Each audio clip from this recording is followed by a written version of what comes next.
I just want to start off by saying that if you want an answer at the end, prepare to be disappointed. There isn't one.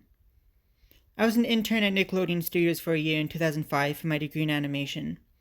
It wasn't paid, of course. Most internships aren't. But it did have a perk beyond education. To adults, it might not seem like a big one, but most kids at the time would shit themselves over it. Since I worked directly with the editors and animators, I got to view new episodes days before they aired. I'll get right to it without giving too many unnecessary details. They had very recently made the SpongeBob movie. The entire staff was somewhat sapped of creativity, so it took them longer to start up the season. But their delay lasted longer for more upsetting reasons. There's a problem with the Series 4 premiere that set everyone and everything back several months. Me and two other interns were in the editing room, along with the lead animators and sound editors, for the final cut of an episode. We received the copy that was supposed to be Fear of a Krabby Patty, but gathered around the screen to watch. Now, given that the final cut isn't final yet, animators often put up a mock title card at the beginning. It's sort of an inside joke for us, with phony, oftentimes lewd titles being used, such as How Sex Doesn't Work instead of Rockabye Bivalve, in which SpongeBob and Patrick adopt a sea scallop. Nothing particularly funny, just work-related chuckles. So when we saw the title card, Squidward Suicide, we didn't think it more than a morbid joke. One of the other interns did a small throat laugh at it. The episode started with the happy-go-lucky music playing as normal. The story began with Squidward practicing his clarinet, hitting a few sour notes like normal. We hear SpongeBob laughing outside. Squidward stops, yelling at him to keep it down, as he has a concert that night and needs to practice. SpongeBob says okay and goes to see Sandy with Patrick. The bubble splash screen comes up, and we see the ending of Squidward's concert. This is when things begin to seem off. While playing, a few frames repeat themselves, but the sound doesn't. At this point, the sound is synced up with the animation, so yes, that's not common. But when Squidward stops playing, the sound finishes as if the skip never happened. There's slight murmuring in the crowd before they begin to boo him.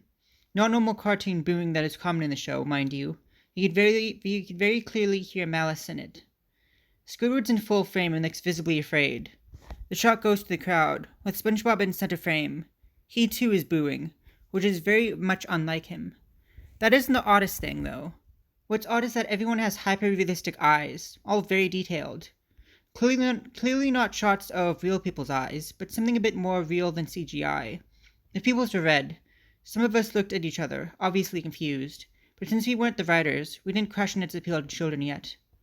The shot goes to Squidward sitting on the edge of his bed, looking very forlorn. The view out of his porthole window is of a night sky, so it isn't very long after the concert. The unsettling part is that at this point, there's no sound. Literally zero sound. Not even the feedback from the speakers in the room. It's as if the speakers were turned off, though their statuses showed them working perfectly. Squidward just sits there in this silence, blinking for about 30 seconds, then starts to sob softly. He puts his hands, tentacles, over his eyes and cries quietly for a full minute more. All the while, a sound in the background is very gradually growing from nothing to barely audible. It sounds like a slight breeze through a forest. The screen slowly begins to zoom in on his face. By slowly, I mean that it's only noticeable if you look at shots 10 seconds apart side by side. His sobbing gets louder and more full of hurt and anger. The screen then twitches a bit, as if it twists in on itself for a split second, before going back to normal. The wind through the trees sound gets louder and more severe, as if a storm is brewing somewhere. The eerie part is that this sound, and Squidward sobbing, sounded real, as if it wasn't coming from the speakers, but the speakers themselves were holes that the sound was coming through from the other side. As good a sound as the studio likes to have, they don't have the equipment to be able to produce audio of that quality. Below the sound of the wind and sobbing, very faintly audible, something sounded like laughing. It came at odd intervals and never lasted more than a second, so you had a hard time pinning it. You watched this episode twice, so pardon me if things sound too specific, but I've had time to think about them. After 30 seconds of this, the screen blurred and twitched violently, and something flashed over it, as if a single frame was replaced. The lead animation editor paused and rewound frame by frame. What we saw was horrible. It was a still photo of a dead child. He couldn't have been more than 6. The face was mangled and bloodied, one eye dangling over his upturned face, popped. He was naked down to his underwear, his stomach crudely cut open and his entrails laying beside him. He was laying on some pavement that was probably a road. The most upsetting part was that there was a shadow of the photographer. There's no crime scene, no evidence tags or markers, and the ankle was completely off for a shot designed to be evidence. It seemed the photographer was the person responsible for the child's death. We were of course mortified, but pressed on, hoping that this was just a sick joke. The screen flipped back to Squidward, still sobbing, louder than before, half of his body in frame. There was now what appeared to be blood running down his face from his eyes. The blood was also done in a hyper-realistic style, looking as if you'd get it on your fingers if you touched the screen. The wind sounded now as if it were that of a gale blowing through the forest. There were even snapping sounds, like of branches. The laughing, a deep baritone, lasted for longer intervals and came more frequently. After about 20 seconds, the screen again twisted and showed a single-frame photo. The editor was reluctant to go back. We all were, but we knew we had to. This time, the photo was that of what appeared to be a little girl, no older than the first child. She was laying on her stomach, her barrettes in a pool of blood next to her. Her left eye was damaged in the same way, and she was naked, except for underpants. Her entrails were piled on top of her above another crude cut along her back. Again, the body was on the street and the photographer's shadow was visible, very similar in size and shape to the first. I had to choke back vomit, and one intern, the only female in the room, ran out. The show resumed. About 5 seconds after this second photo played, Squidward went silent. All sound cut out, like it did when the scene started. He put his tentacles down, and his eyes were now done in hyper-realism like the others were at the beginning of the episode. They were bleeding, bloodshot, and pulsating. He just stared at the screen, as if watching the viewer. After about 10 seconds, he started sobbing, this time not covering his eyes. The sound was piercing and loud. The most fear-inducing thing of all was that his sobbing was mixed with screams. Tears and blood were dripping down his face at a heavy rate. The wind sound came back, and so did the deep-voiced laughing, this time with a still photo that lasted for a good 5 frames. The animator was able to stop it on the 4th and backed up. This time, the photo was of a boy about the same age, but the scene was different. His entrails were being pulled out from his stomach, ruined by a large hand. The right eye popped and dangling, blood trickling down it. The animator proceeded. The next one was different, but we couldn't tell how. We went on to the next image, and it was the same thing.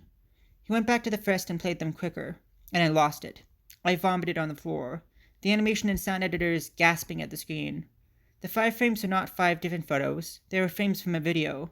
We saw the hand slowly lift out the guts. We saw the kid's eyes focus on it, and we even saw 2 frames of the kid beginning to blink. The lead sound editor told us to stop. He had to call on the creator to see this. Mr. Hillenberg arrived within about 15 minutes. He was confused as to why he had been called down, so the editor just continued the episode. Once the next few frames were shown, all screaming and sound again stopped. Squidward was just staring at the viewer, his face taking up the full frame for about 3 seconds. The shot quickly panned out. That deep voice said, "Do it!" And we saw a shotgun in Squidward's hands. He immediately puts the gun in his mouth and pulls the trigger. Realistic blood and brain matter splatters the wall behind him in his bed, and he flies back with force. The last 5 seconds of the episode show his body on the bed, on its side, one eye dangling from what's left of his head above the floor, staring blankly at it. Then the episode ends. Mr. Hillenberg was obviously angry at this. He demanded to know what the hell was going on. Most people left the room at this point, so there were just a handful of us to watch it again. Viewing the episode twice only served to imprint the entirety of it in my mind and caused me horrible nightmares. I'm sorry I stayed. The only theory we could think of was that the file had been edited by someone in the chain from the drawing studio to here. The CTO was called in to find out what had happened. Analysis of the file did show it was mixed with new material. However, the timestamp of the change was a mere 24 seconds before we began viewing it. All equipment involved was examined for foreign software and hardware, as well as glitches, such as if this timestamp was showing us the wrong time, but everything checked out fine. We don't know what happened, and to this day, nobody does. There's an investigation due to the nature of the photos, but nothing came of it. No child scene was identified, and no clues were gathered from the data involved, nor physical clues in the photos. I never believed in unexplainable phenomenon before, but now that I have had something happen to me and can't prove anything about it beyond anecdotal evidence, I think twice about things.